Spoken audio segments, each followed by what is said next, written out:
What is up, everybody? Thank you for joining me. This is the Split Software Twitch stream kickoff, DevRel Twitch stream kickoff, the Split Software Twitch stream kickoff. It's been a minute since I've streamed anything.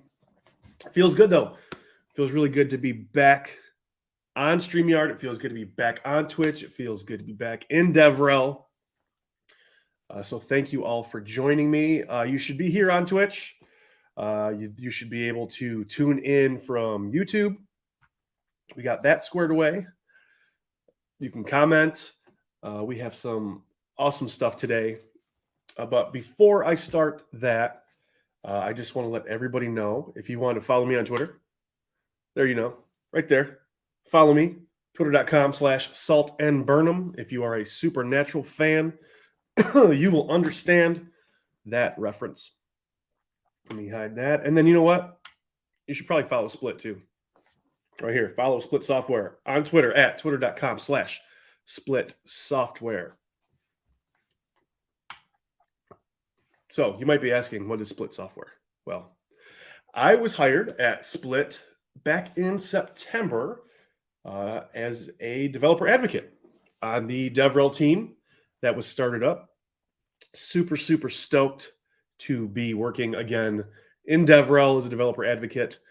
I'm sort of the DevRel lead. I'm working on the program and building it out and making sure that we're doing all the things we can to be with you, the developers and the engineers and the people on the front line, making things happen. So you might be asking yourself, well, what is Split, Chris? Like, why don't you tell us a little bit about Split? You know, you're talking about developer advocacy and DevRel and how you're super stoked to be there. And I am super stoked to be there. But yeah, let's talk about Split for a minute. So let me share my screen and let me go over to this one. So this is Split. This is the Split software website, split.io. And you can sign up for free as well. So we have the split.io/sign up for a free account. So you can sign up for a free account. Try it out, try and use it if you want, which I definitely encourage you to do that. So check that out down at the bottom. You can see down there, split.io/sign up to sign in and sign up and get your account. So this is Split. Split is a, feature management and experimentation platform. It's really cool. Let's see, cookies. There we go. So yeah, this is Split. Some of the companies that use Split software for their A/B testing and feature flags and progressive delivery, continuous delivery. Develop faster, release safely, and maximize impact. Feature flags free you to deploy when you want, roll out when ready, and dynamically adjust in production. Combine feature flags with ops data to detect release issues, identify the feature and kill it instantly, turn ideas into successful features based on measurable impact from statistical, rigorous A/B tests. Really cool stuff. I was familiar with A/B testing and feature flags working at a previous company. Hey, what's up, Todd? How you doing, brother? I was familiar with A/B testing and feature flags at a previous company, and I really liked it. I got really involved in A/B testing and in running different variants, multivariant tests with another tool. So I had some familiarity with it already, and it was really cool using the tool and being able to set up those tests and seeing how it worked when you could split it up like percentage based. So you could have 50% of your users getting one experience, 50% of your users getting another experience, or splitting it up into thirds. So, 33.33333333, divide that 100 by 3 and you get your percentages. So having different people, across the country or across the world, depending on what company you work for and if your company has a global product or tool, and just seeing how you can ship different experiences, right? Ship different ways to make the experience great, and figuring out based on data what you need and figuring out who your users are and where your users are and seeing how they interact and seeing what catches their eye. And all that's based on data, right? And you can get all that with our tool, but it's really cool. Let's see, Data Hub for features. So yeah, you can do tons of different integrations, Google Analytics, mParticle. Yeah, I'm ready for the weekend too, brother. Wait a minute, it's Monday. We still got some days left, but I feel you on that one for sure. You got mParticle, Segment, Sentry, Datadog, Jira, New Relic, Sumo Logic, a bunch of different integrations. We can explore those integrations. Let's go there. Look at that. S3, Atlassian, AppD, App Dynamics, Azure, ADO, Bugsnag, Dynatrace, handful more.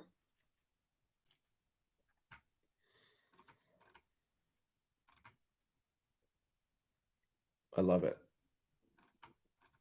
One of the cool things too about this is that we have a handful of different SDKs that you can use in your applications.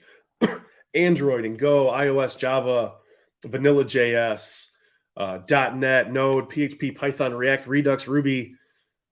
There's just a handful of them. I think we have a React Native one, Angular. Hoping to work on Vue, but you can use the vanilla JavaScript SDK in a Vue application if you want, which is really cool. We'll do a stream on that here coming up soon, soon-ish at least. We're going to do that. Oh, get ready for the weekend. Got you. I get what you're saying. So Todd and I are going to be in Half-Stack Phoenix this week. We're going to be at Half-Stack Phoenix in Gilbert, Arizona, which is going to be really, really cool. Todd's doing a good talk. I'm doing a talk on A/B testing. It's called Demystifying the Dreaded A/B Test. It's going to be really, really cool to do that. So yeah, Todd and I are going to have some fun in Phoenix this week. I'm really, really looking forward to that. So yeah, this is all about the SDKs. There's a bunch of information in here. Product overview, what feature flags are, different dev workflows, trunk-based development, pricing tiers. Like I said, you can also sign up for free, which is great. Great support, different solutions that we provide. Our customer overview. We have customers in the financial services, healthcare, media, entertainment, retail, software, travel, and transport. So we're kind of spread out all over the place globally, which is really, really dope. And then we have a blog, which is really, really nice. There's always great information coming out on the blog. Great posts that are being featured. Parity testing with feature flags. This is by Joy Eberts, January 26th. This came out a couple days ago. Really, really cool. I tweeted about this. So check my Twitter feed, Salt and Burnham on Twitter, if you want to dive into that. Let's see, what else do we got here? Customer successes. A lot of great information. A lot of great help docs. And with that, we're going to talk about some docs today. We're going to get my teammate, Dave Karow, and my other teammate, Jake Bellacera on, and we're going to go through some doc stuff. We're going to possibly release some doc stuff, talk about ZenDesk a little bit, and I will let them have the floor. So I'm going to bring in Dave to the mix. So let's go. Yo. What's up, Dave? How you doing, brother? Hey, so the fun part here is like Jake's probably expecting to meet me in a Zoom, so that's going to get really interesting for us. Because I'm not sure I can be in two places at one time. Certainly my webcam can't be. So I'll have to get creative about how we're going to do this now. There you go. Well, before we get creative on how we're going to do that, tell our viewers who you are, what you do. Yeah, so my name's Dave. I was actually the beginnings of our work for dev advocacy, and back then we called it evangelism 4 years ago, and have kind of morphed into a few different roles here at Split. And now I focus on really just things that have to do with being able to explain the product and get the word out in a not so much in the community way, which you're doing a great job of, but like today, this project we're doing the help center relaunch. I'm helping to help the person that drives the docs with a kind of a structural change. In the past, I did a lot of talking at conferences and stuff just to kind of explain. In the early days, this was sort of a new idea for people. Feature management itself was kind of new, and the experimentation and the idea of using it for engineering as opposed to marketing reasons was all kind of new. Right. So still get dragged, drag. I like doing that. I still do that now and then, but it's kind of working behind the scenes on fun stuff a lot of the time right now. But yeah, 4 years was split, so it's been quite an adventure. Let me just quickly check in with them really quick and see what's going on there. Yeah. I suspect we're going to find Jake joining. You know what? You think here? I think this is the thing this is probably the challenge we did not fully plan for. How are we going to coordinate using a Zoom? I probably should have had a second machine with Zoom going on it. I would say, yeah, and check them out now and later. An hour from now, they're going to look a little different. Hopefully, much less than an hour.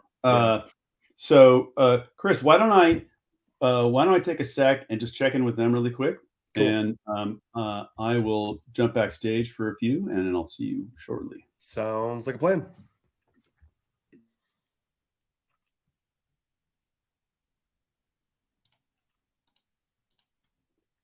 All right, y'all. Let's check out some of these docs. We have a bunch of docs on our website. help.split.io/hc/en-us is where the help docs can be found. I'll put that link back up in the chat. Well, I'll put it up in the stream. And then I will also throw this in the chat as well. Let me do that real quick. Perfect. So it looks like Jake is here, but this is currently what the help docs look like. There's a bunch of great information in here. Very thorough, very robust. So much information. All the install docs, SDK overview, client-side SDKs, server-side, the mobile, troubleshooting, administer, documentation if you admin stuff, targeting and configuration, monitoring and experimentation, all the integration you can see right here. Tons and tons and tons of stuff. But you know what? I'm going to get Jake on here. We are going to get Jake on. Dave's going to come back in, and then we are going to get rocking and rolling. Great question, Todd. So this is a platform for A/B testing. Yeah. Yep. Split software is feature management and experimentation. So A/B testing, feature flags, stuff like that. And Jake and Dave will be able to explain what we do a lot more better than I can. But that's just because, they are super knowledgeable. So let me bring both of them in to the mix. Hey, fellas. Yeah, that's what I was asking, because you guys have the hello at the same time. That was what I was. What's going on, Jake? Oh, not too much. How are things? Things Happy are good. To be here, doing this live for a change, which is fun. Yeah, we are live and in charge. Both of you are on the West Coast. I'm on the East Coast. Yeah. Time change. Time zones are fun, clearly, right? Totally. Cool. So, what we're essentially doing, you already started walking through kind of the essence of what it is we're changing here, but essentially, we are going to be making we have a few updates that we're going to make to the Help Center, a few code changes. So we're going to be updating the theme within ZenDesk. And then we also have to we're going to make some changes to the in-app Help Center as well, which essentially is a link to, I guess you could say like in-app preview of the docs to kind of get you, to where you need to go if you need help within the application. What we ended up doing was making a couple changes to the navigation structure of the help docs, as well as a few improvements to the categorization as well. So I'm going to share my screen and give me a minute here. So while you're doing that, Jake, why don't you let us know what you do over here at Jake? Over here at Split. Wait, Jake, tell us what you do at Jake. At Split. Jake all day long. Yeah. Jake's all day. No worries. So I, yeah, so a little bit about myself. I'm an engineering manager here at Split. My background's primarily in front end web development and, React and JavaScript, all that good stuff on the front end. Primarily here at Split, I've been working in what we call our web console, or in-app kind of like, management console, which allows you to go and manage all the your feature flags as well as your metrics and other things within the UI. So my team, my team has been, I've been a part of a team that has been working on the UI for the application. Awesome. So we use Split day in and day out for, we dog food our product extensively. So we use Split to, put our features behind feature flags, and it allows us to kind of work independently alongside of our teams, as well as like kind of merge in our code without having to actually release it to customers until we're ready to turn it on, which has been extremely useful for doing stuff like this. Awesome. And I'll be able to give you a little demo of what we do here today. Sweet.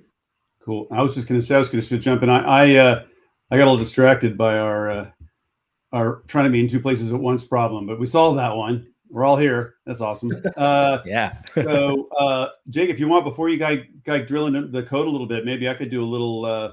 I could kind of orient people to why I came begging favors in the first place. Sure thing. Right. A little more history Jake didn't totally give you was that he actually used to be partially dedicated to the marketing team, but he sort of was so needed in building product that we had to kind of like let him go. So anyway, just a little bit of history. So those of you who are on this because you know about ZenDesk, great for tech support. The help docs that ZenDesk puts up don't have a built-in feature for a left-hand nav. So simple thing, right? Let me bring that up on my screen and I'll share. And so a while back, we figured out how to basically get a left nav anyway, which is something that Jake helped pull off. And let me share my screen here.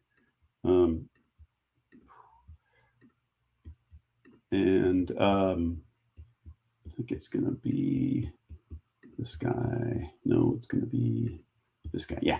So here we are. This is powered by ZenDesk, right? And if you've been to other ZenDesk sites, you might see these tiles. These are typically linking to categories within ZenDesk. But we wanted this menu on the left, right? And there really isn't a way to have a menu like this on the left out of the box. And so we built one, and then we grew and we grew and we grew. And kind of what happened along the way is that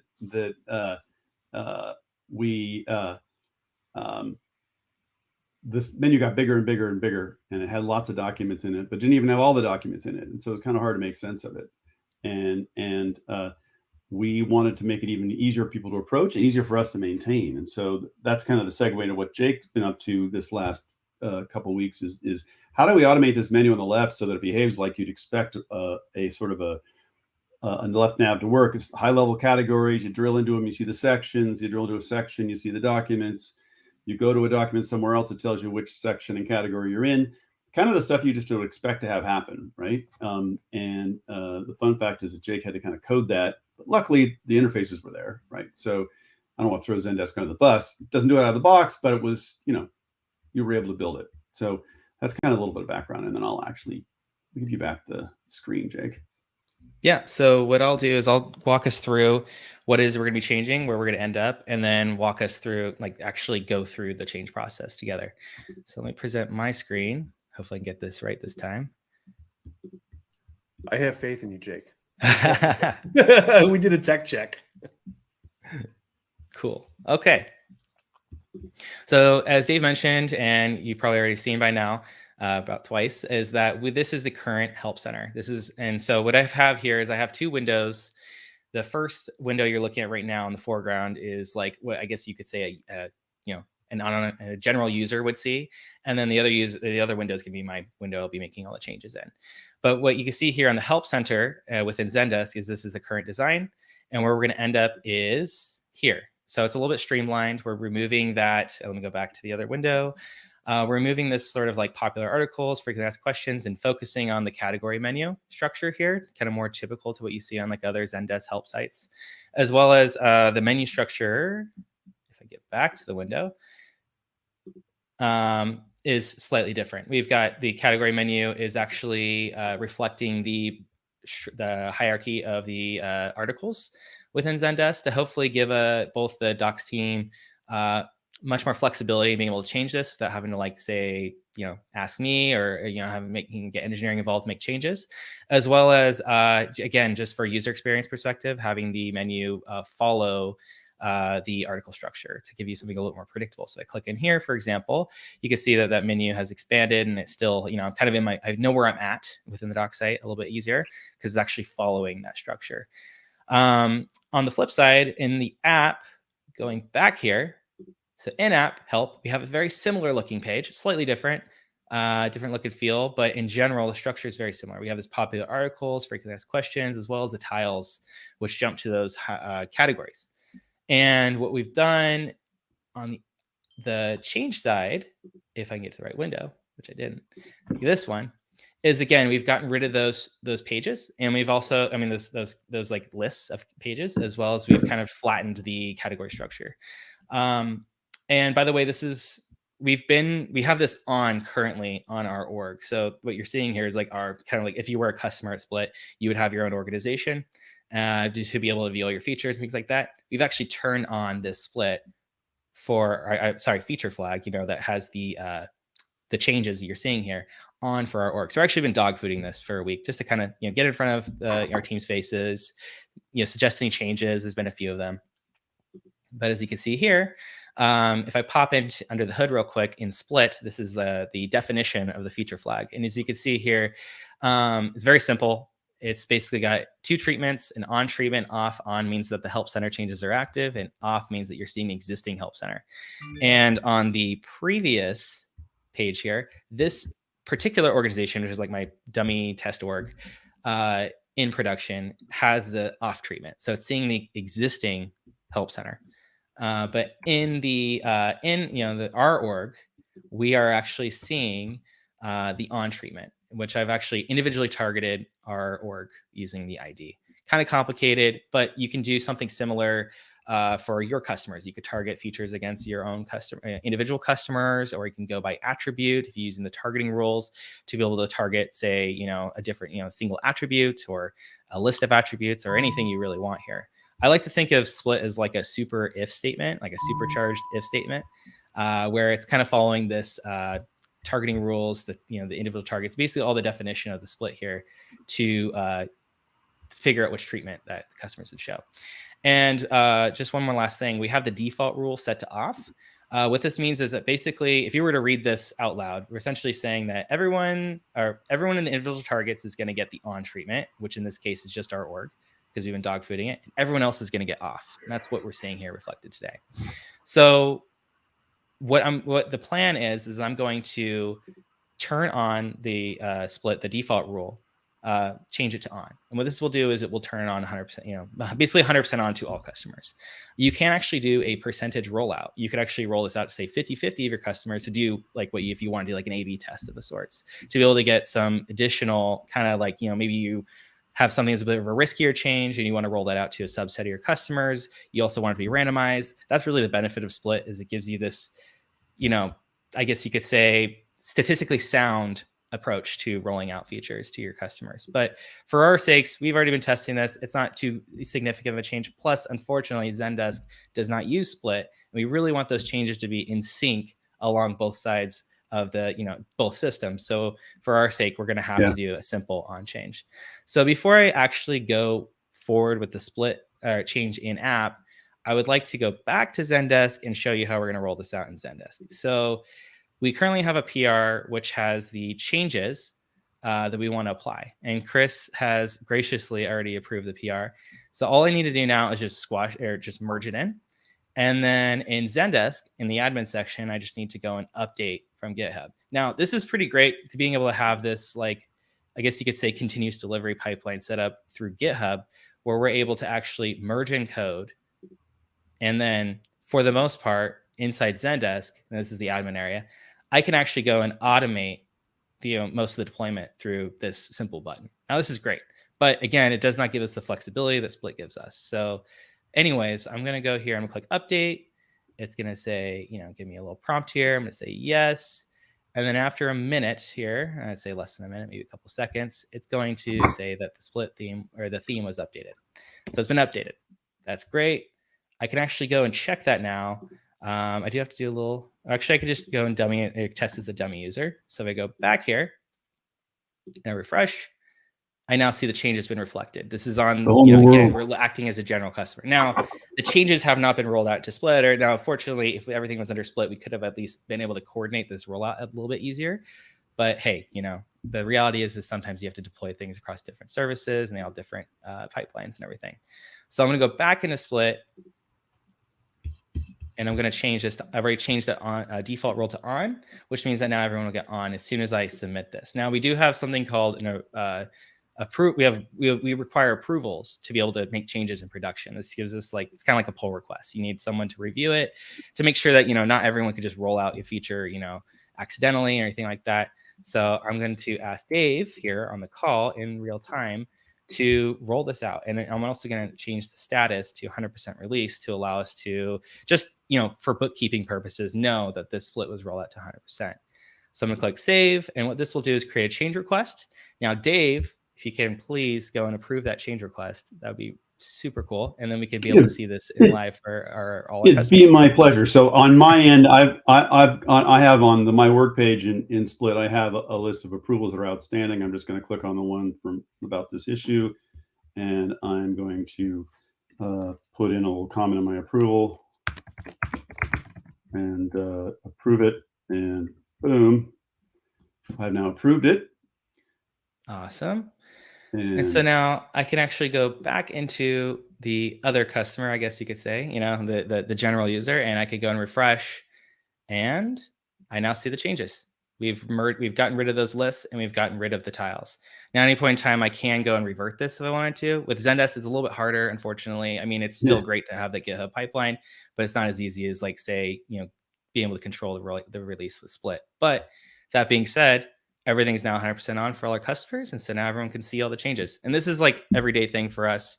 Again, we've had these changes in, production turned off for a little while now. And so we're able to go and make these changes kind of whenever we want. We were able to do a Twitch or, live stream right now. So anyways, that's basically it. There's not much more to it. So I think what's great to remember, you did do that dynamic pull from Git onto the ZenDesk because we hadn't really got it going with feature flags. The thing to remind is you didn't have to push any code to change what was happening for the thousands and thousands of Split customers. You literally said, all right, I'm ready to take my code, which has been sitting there for a little bit live. I approved it. And as soon as I hit approve, anybody going to that page and Split anywhere in the world got that new experience. And there was no moving of bits to make that happen.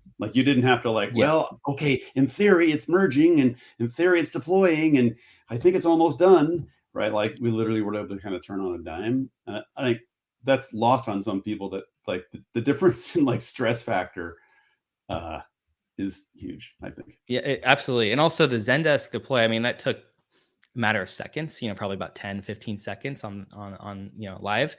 But, deploying a complex application what we have here is a big React application. And, maybe you're deploying a service, something that could take longer to, get things, an artifact out to production. You might have to run some tests and things like that. So being able to do this basically instantly, even though we've already built it and it's all deployed and everything in production, again, it's just off, is very nice because, again, ZenDesk situations like what we went through with ZenDesk is not really the norm. It usually takes much longer to get things out into production. The other nice thing about, using feature flags here is, at least for us, is that we're able to, we've got a broader team. It's not just me making changes to the application. We've got other teams working on the application simultaneously. And so having to kind of coordinate with them, would I have asked them to say, hey, please stop deploying. I want to be able to, turn on this individual, merge my code so I could turn on a feature. That's not really something you want to ask other teams for. You'd love to be able to just turn things on your terms whenever you feel, and not have to interrupt other teams. So there's a lot of other benefits here that go beyond just deploying a feature to your customers and be able to target things. It's being able to work faster, much more efficiently, again, kind of controlling your destiny, I think, a little bit on your development, cycle. And like that. I call that the other decoupling. right? Because like some people will know that feature flags decouple deploy from release, right? And they get that there we can turn on and off when we want, but actually decouples teams from each other, which can be, again, that's kind of like that when you realize the implications, like it's not, we're all going to march along and try to get our work done and then wait till the last person's on the bus and then the bus is going to leave the station. Like you can get your code out to prod, verify it yourself without exposing it to the customers, know that it's pretty much working. And then, when it comes time, the other stuff can kind of arrive when it arrives, right? And instead of like you sitting around waiting all the time. Yeah.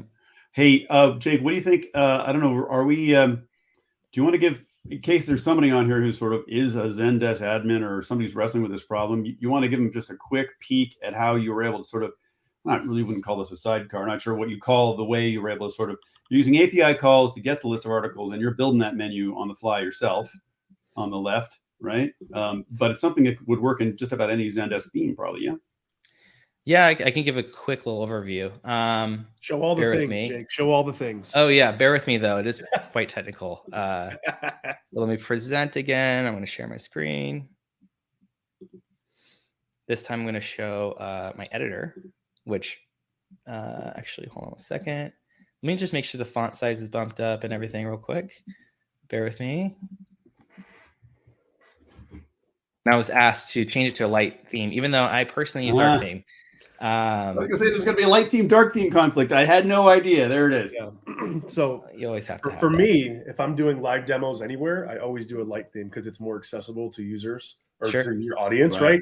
But then I've gotten into conversation with people who feel that the dark theme is more accessible when they're watching live coding. So it's like always a 50-50 split. No pun intended.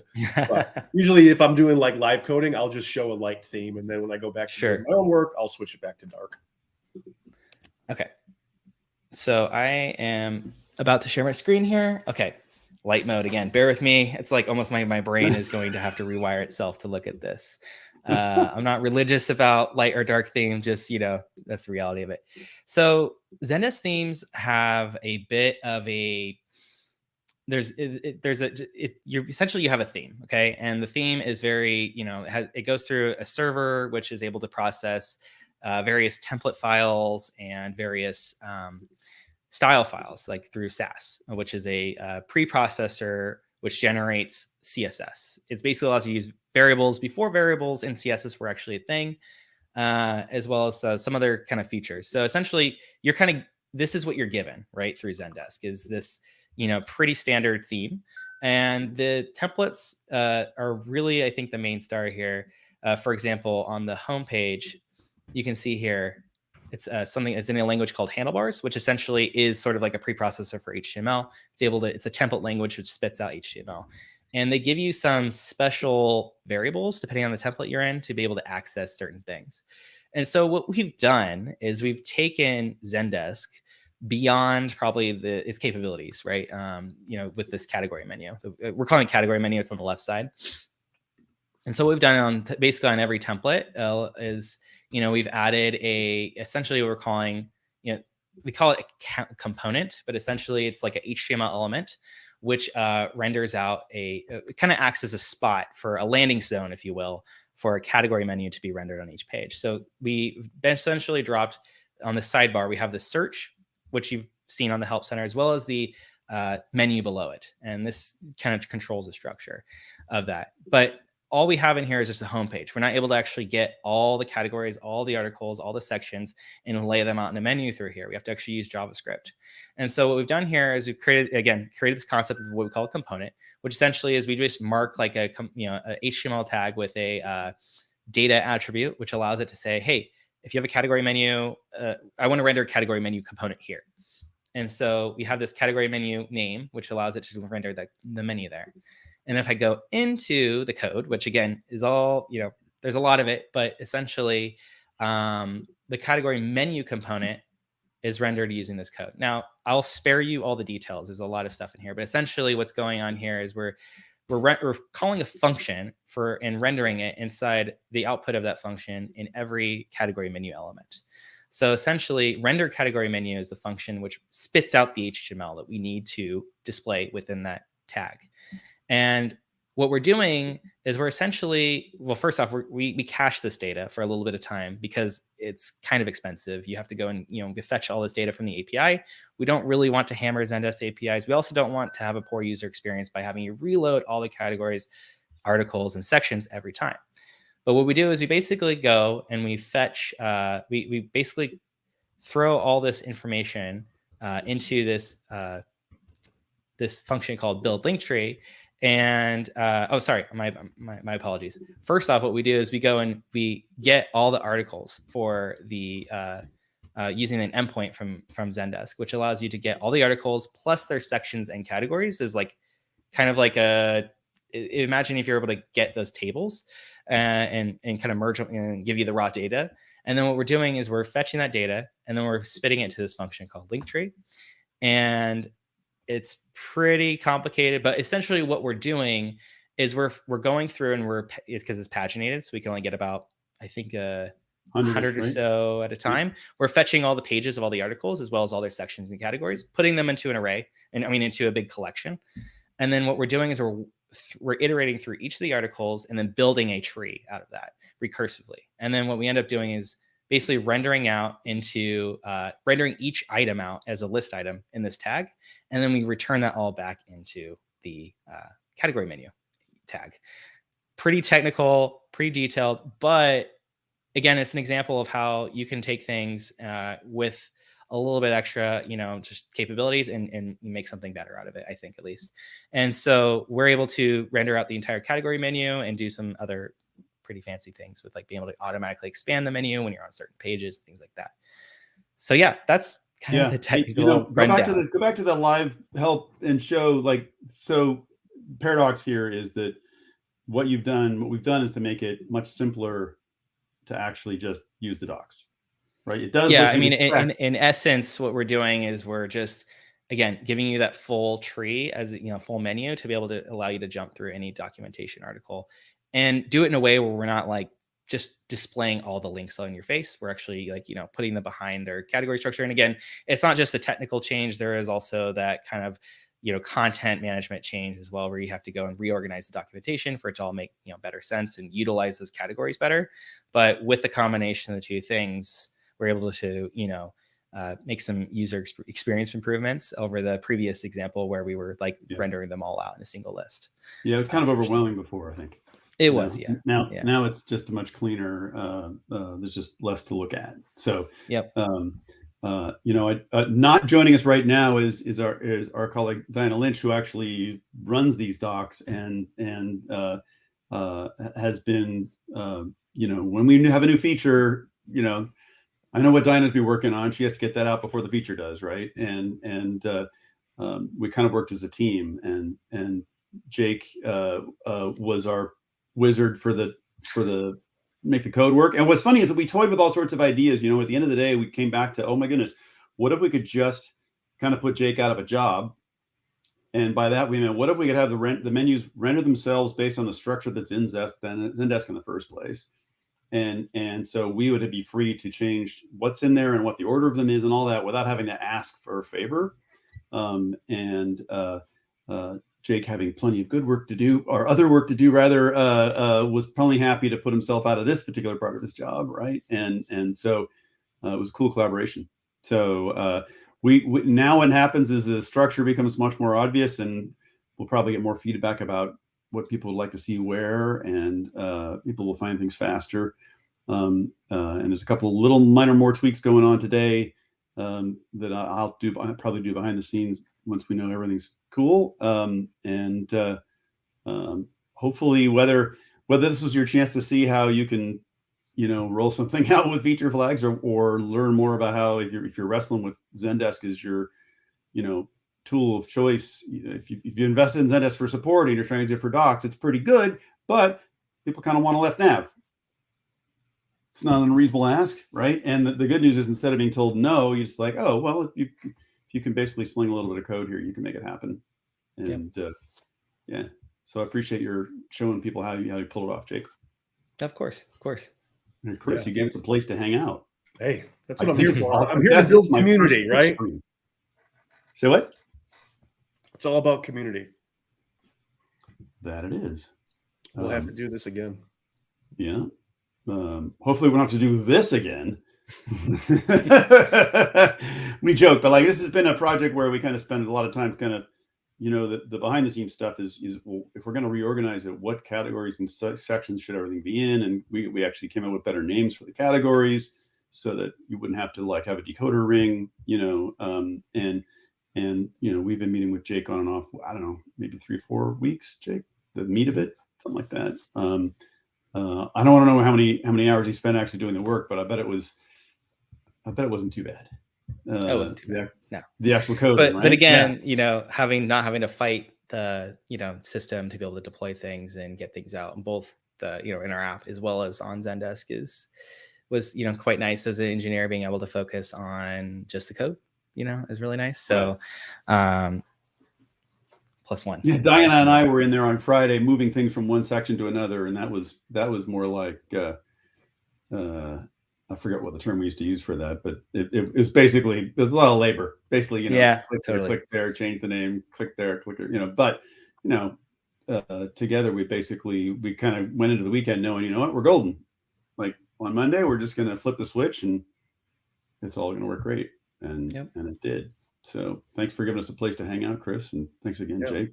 No problem. Thank you. I appreciate you guys having the time doing this for the first Twitch stream kickoff with Split Software. I appreciate it tremendously. I think we're going to wrap up. So yeah, you guys can split. Like I said, thank you so much for hanging out, doing this. It was great. We're going to do more of this, just not docs releases, but maybe a future doc release. But we'll do some interviews and some live stuff, and we'll have some fun. So maybe you should make a theme. You can call it Behind the Curtain. There you go. I like that. All right. Pay attention to the man behind the curtain or the woman. Don't look over here. Awesome. All right. All right, Joe. Right. Thank you so much for joining me. Thank you. Bye all. Later.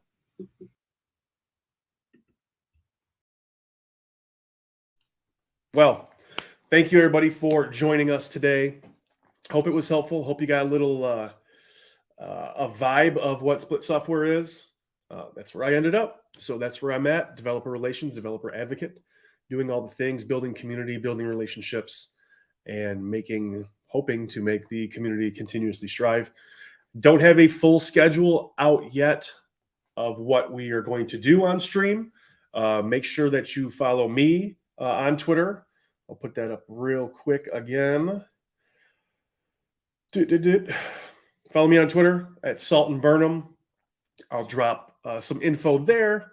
I'm also looking for people to come on stream and hack on some things, interviews, vibe, hang out, build community.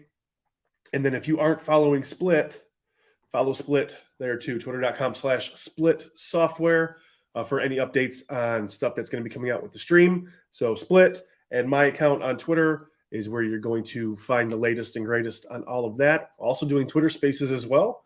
So if you want to be a part of a Twitter Space, have a topic that you want to talk about, let me know on Twitter, DM me, or just tag me and let me know, or the Split Software Twitter account, let us know, and we'll get that in the mix. If you stick around, I'm going to try and raid somebody. Hopefully somebody's out there streaming right now. So let me check and see if there's anyone that we can raid. Oh, and it looks like everybody's offline. So we'll raid next time. Next time we'll probably do this earlier in the day. So yeah, thank you so much for joining. I hope you had a good time. Catch us, check us out. We're out of here. Later. Peace. Signing off.